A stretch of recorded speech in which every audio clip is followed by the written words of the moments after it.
Hi, this is Philip at Château Avensac, and today I'm in the entrance hall in front of the grand staircase because we're going ascending the stairs to take a tour of the bedrooms. Let's go.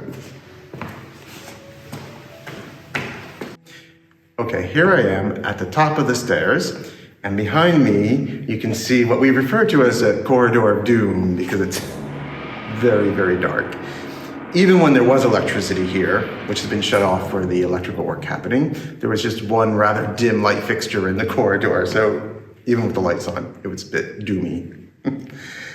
There will be, in the future, 3 crystal chandeliers hanging down the corridor, so in the future it will very nicely light our way, and will no longer be the corridor of doom, but the corridor of light. Along this corridor, and as you're looking down it, this way, on the right-hand side, there are 4 bedrooms that face the back of the house, and these are the rooms we're gonna focus on first. And the first one is right here at the top of the stairs, in this door.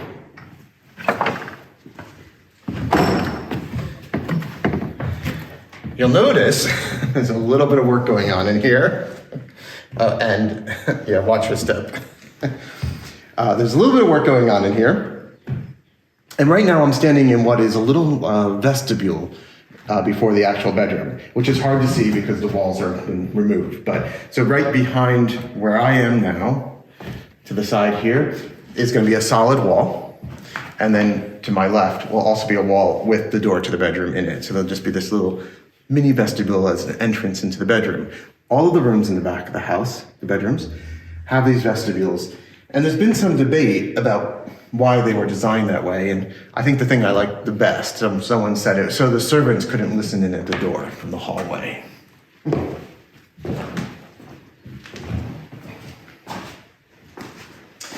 This room was always called the Blue Room by the former owners of the Chateau. It's a little hard to tell now because we have stripped the wallpaper, but if we look to the side here, there's still some remnants of the wallpaper that was in this room. And of course, you can understand why it was the Blue Room. And if we look at the floor, you can see that this room has tomate tiles, which are very, very common in France, and particularly this part of France, you see a lot of these tomate tile floors. What's interesting about them is here on the second floor, is that under the tomate tiles, there's actually a few inches of sand and then the wood subfloor underneath that. So there's actually quite a dense structure and quite a heavy structure. So there's a lot of weight on the floor. And the sand also helps create insulation and also sound insulation. So if you're tap dancing up here, you're less likely to hear it below us, which happens to be the Grand Salon, which is what's directly below us. You can also see that these bedrooms on the back of the house we're kind of the principal bedrooms of the house, and that's because they all face really these beautiful view of the valley and the back terrace. So we can see the back terrace, the mid terrace, the park, and the valley of the Gimel River below us. And all the bedrooms along this part of the house have this really fabulous view.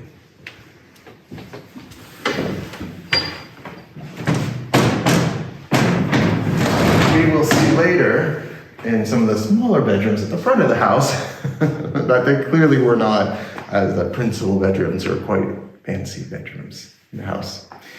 On this side, where the wall has been, the plaster of the wall has been removed, this plaster was just in very bad shape. It was kind of crumbling. We're gonna retain this wall and put plaster back on it. And then on the other side of it will be a bathroom for the room. And what's interesting is that all the bedrooms in the house had some form of a dressing room next to them. Or they might have been actually, bathrooms at the time, obviously not supplied by plumbing, but maybe a basin of water. And here we've removed the floor so that we can get in the plumbing and the electrical necessary for the bathroom. And also the bathroom will have different tiles in it on the flooring. So it's going to be a little bit of change. This bathroom is kind of special in that it also has a window facing out to the back. So it's a bathroom with a really lovely view. And it's going to have a shower and a tub in it. So it's going to be one of the more luxurious bathrooms in the Chateau when we're done. So we're going to move on from this room and the bathroom associated with this room onto the next room. We're going to be going through this doorway here.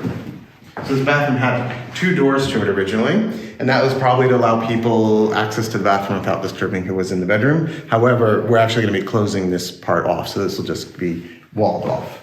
The bathroom will be ensuite just for the bedroom. And we'll properly enter the corridor and move on to our next bedroom. This is one of the smaller bedrooms, of the principal bedrooms of the Chateau. You just have to watch your step here. It's also interesting to note that this bedroom has a wood floor. This bedroom originally would have had the tomat tiles as well at some point, and for whatever reason, I don't know, those were removed and the wood floor was placed here instead, which is just part of its history. And we are currently, while work's going on in the Chateau, there's just some random things currently being stored in this room. Although one of the smaller principal rooms, it's still a good sized room. And it's really a very charming room. And of course, like the others, has the fabulous view, which will be made more fabulous after the windows get cleaned at some point. If we flip around to the other side, I think this room is really interesting. You can see behind, this is the door we entered in, so behind me. And on either side, there was a small dressing room. And at some point, someone added these cute little windows above the dressing rooms as well. It's a very kind of charming architectural feature of the room. These dressing rooms are going to become, one's going to become a shower room, and the other one's going to be I think the British say it best, a loo. So there'll be a room with a toilet and a sink. So there'll be a shower and a sink in one and a toilet and a sink in the other. And that is because these little dressing rooms are just too small for one of them to become an entire bathroom. So in this room, they're going to be split. The other thing we're going to do in here is we're going to move the doors to the dressing rooms to the little entrance vestibule.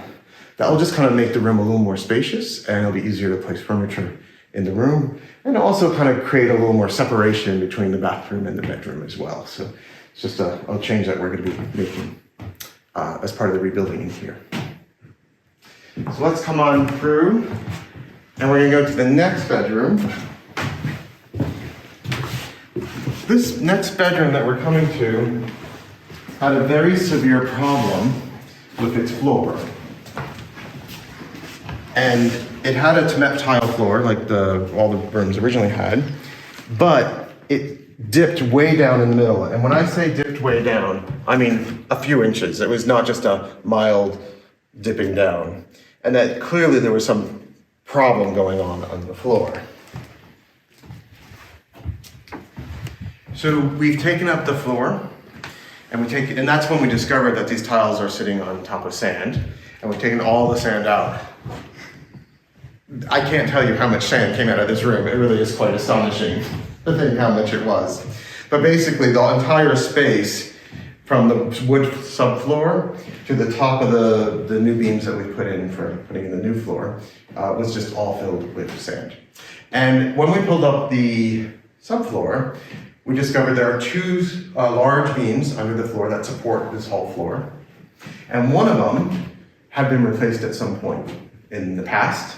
So clearly there was a problem where the beam had failed. And when they replaced it, they actually replaced it not with a single beam, but 3 joists bolted together to kind of make a beam. And they did this from the underneath. So the room below us is the library. And the library is one of the only public rooms of the house that doesn't have exposed beams in it. So if you look in the dining room, in the salon, the reception room, and the entrance hall, we all have these sort of big exposed beams that have been plastered over with moldings, and except for the library. And so at some point when they fixed this problem, they took the ceiling out of the library, they repaired it from underneath, replaced the beam, and then put a new ceiling in, but they placed it below the beam, so it's just a flat ceiling in the library. And that explains, we actually were wondering why the library ceiling was different from some of the other principal rooms in the house, and that kind of explains it. If you think back to the blue room, the first room we entered, it was really a large room that was divided by the wall that separated it from a bathroom. And at one point, we believe this room was actually very similarly laid out, and that from this corner here, coming across was a wall, and this was separated into a room in some kind of secondary room, whether it was a dressing room or some other kind of secondary room, we're not sure. And it's probably the weight of that wall that caused the beam underneath it to fail, because that's exactly where the beam is underneath the floor. It was right directly under that wall, and it was probably the weight of the wall that caused it to fail. When the beam was repaired, the wall was never put back, and this was just expanded into just a larger room. It's actually quite nice. It's the only bedroom on the back of the house that actually has 2 windows facing out to the back, so it gets lots of light and get really an expansive view. And it will dress up very nicely with plenty of space for a big bed and a chair and a table and some chairs and armoires and dressers, and still be a kind of a spacious room. And like the room we just came from, it also has 2 small dressing rooms on either side of the entrance. These dressing rooms are a little bit bigger, but they're going to get a similar arrangement where one's going to be a shower room and the other's going to be a loo. Will the doors stay where they are, or will they close them off like the other room?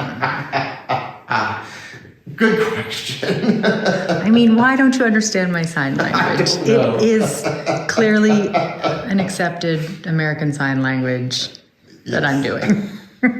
Clearly. Don't you know sign language? I did take a couple of classes. I took some classes in American Sign Language, but it was a long time ago, and I have forgotten almost all of it. Nice touch.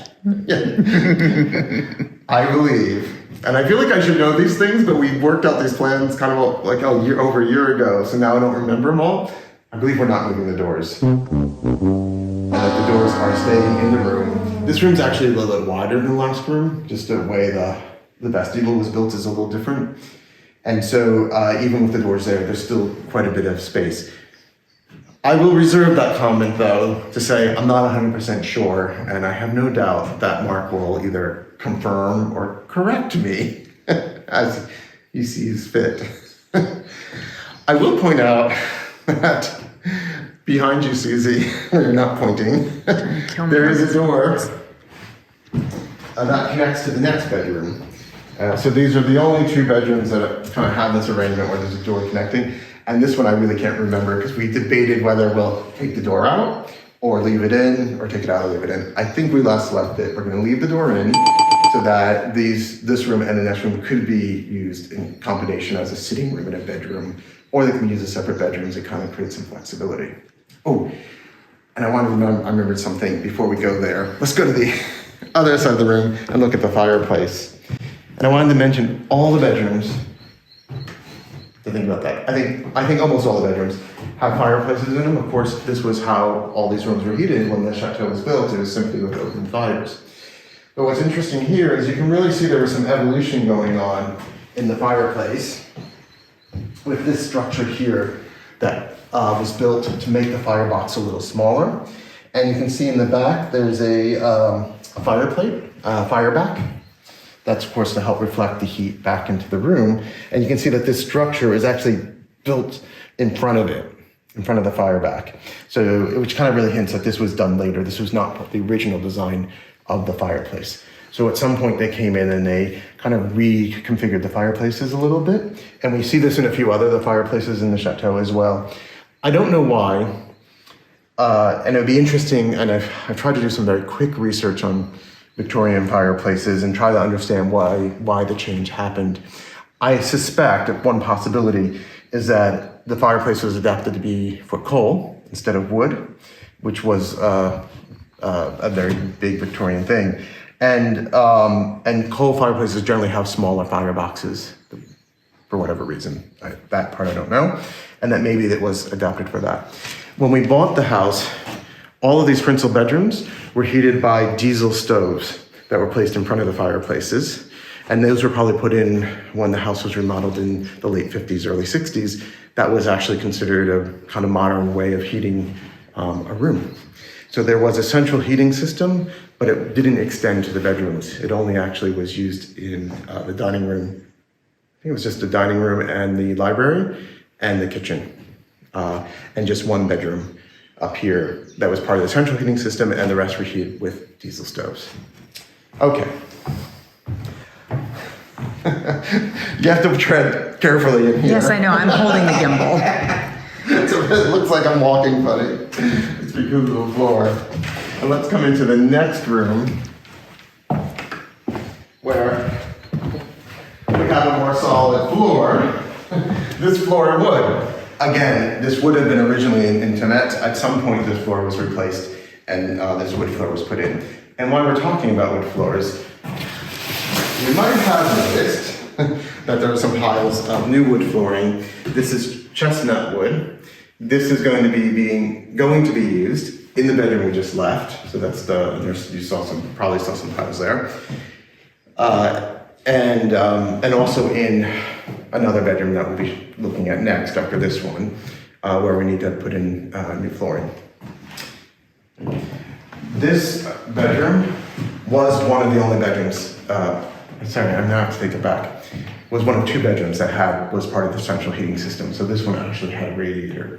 This bedroom is the last bedroom in the back of the house. So this curved wall behind me is, this room is really the corner of the house. And it is interesting that this room has this curved wall. There were 3 bedrooms in the house that have this feature. This bedroom, and there's also a bedroom directly below me on the ground floor that also has the same curved feature.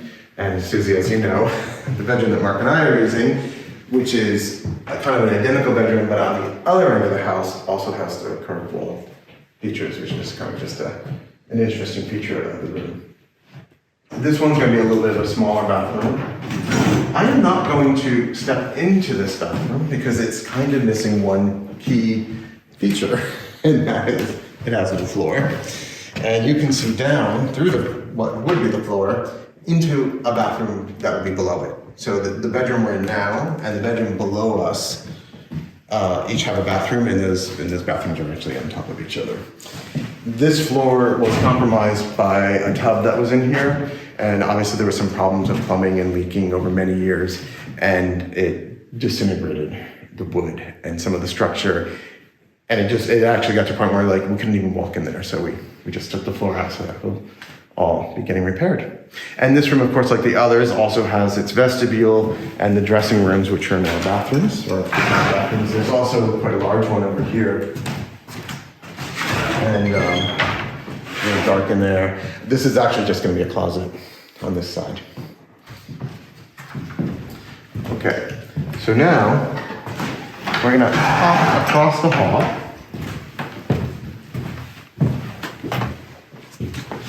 And we're going to pause at the end. So we're at the end of the corridor. You can see there's a window at the end.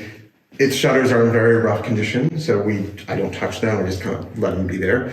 Eventually, we'll get that cleaned up and fixed. And when these shutters are open, it will actually bring in a lot of light into the corridor, which will be really lovely. So I hope you've enjoyed the tour of the 4 bedrooms at the back of the house with the great views of the valley of the Gimone River. There are more bedrooms in the chateau. Currently, there's probably 14 or 15 bedrooms. It's a little up for debate. But after the renovations, there'll be 11 bedrooms. Just 11 bedrooms in the chateau. I hope you enjoyed the tour. A special thank you to our patrons whose contributions go directly towards the renovations of the chateau. And also, as always, thank you to our viewers. We really appreciate you watching the videos and your comments and suggestions and thoughts on what we're doing. It's really very special and very appreciated. This has been Philip at Château Avensac, and thank you very much.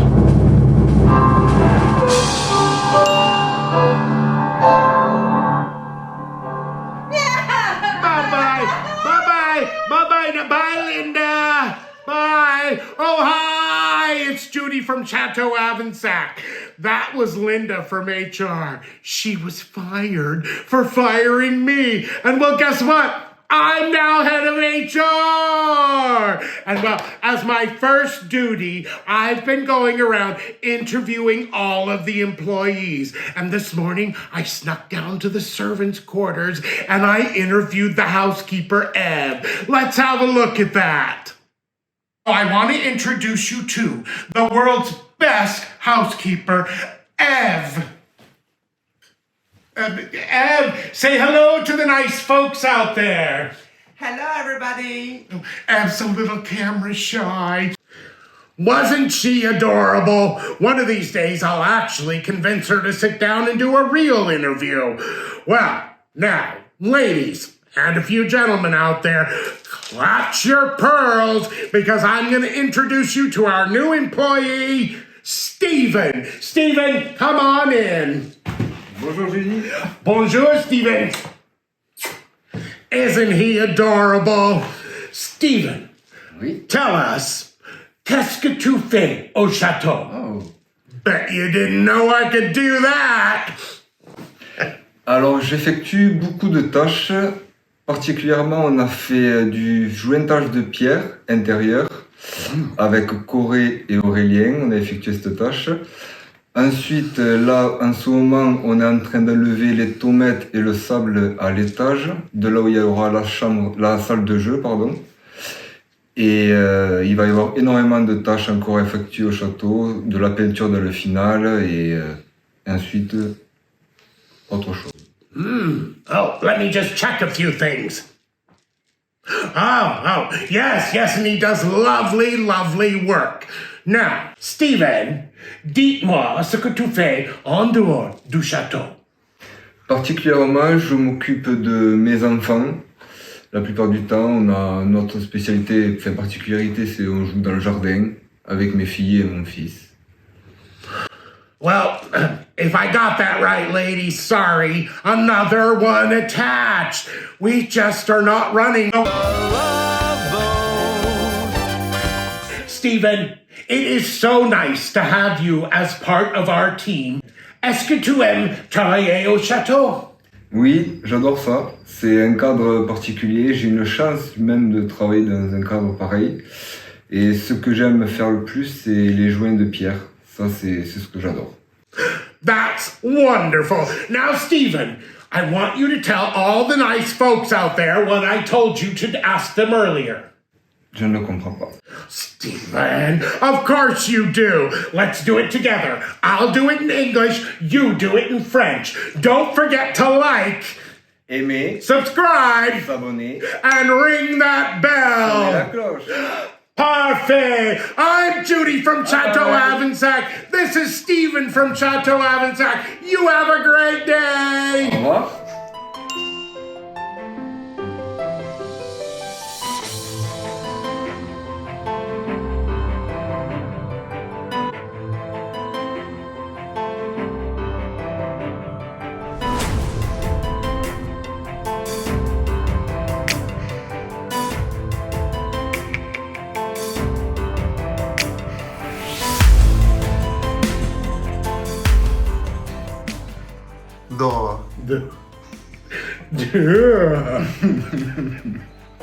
Du château.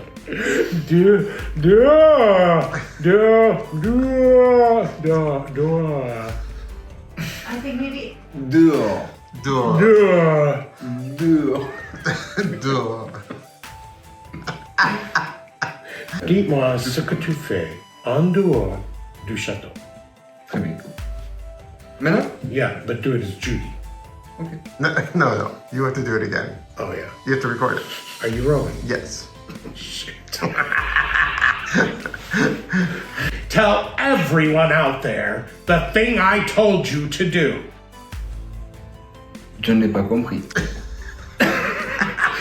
Because I forgot to tell you.